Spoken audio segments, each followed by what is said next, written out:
जिस दवा से जिंदगी बचनी थी, अगर वही बीमारी बन जाए तो सोचिए आम आदमी किस पर भरोसा करे। जोधपुर से ये खबर सिर्फ एक रिपोर्ट नहीं है, यह हर उस माँ बाप व अपनों का डर है जो अपने परिवारजनों को भरोसे से दवाई खिलाते हैं।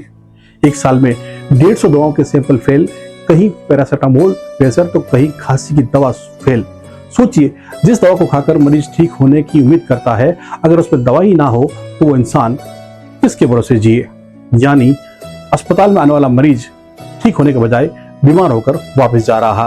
देखिए खास रिपोर्ट। जिस दवा को लोग अपनी जिंदगी बचाने की उम्मीद के साथ खरीदते हैं, अगर वही दवा असर करना बंद कर दे तो यह केवल लापरवाही नहीं बल्कि इंसानियत के साथ बड़ा धोखा है।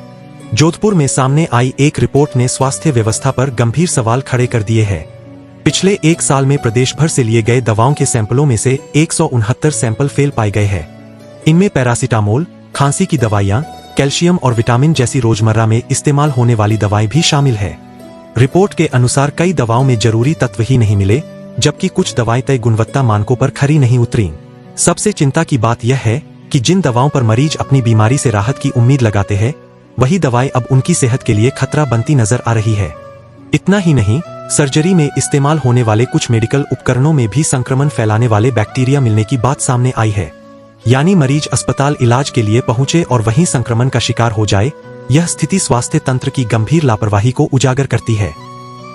देखिए, ऐसा मानक या मानक होना ये सब क्योंकि सरकार इतनी सेंसिटिव है, इतनी इस चीज़ पे जीरो टॉलरेंस है कि ऑलमोस्ट सभी दवाइयों की क्वालिटी कंट्रोल होती है। और उसमें से जैसे इंजेक्शंस के एक अलग लेवल का क्वालिटी कंट्रोल होता है, सिरप का अलग होता है, टैबलेट्स का अलग होता है, कैप्सूल्स का अलग होता है।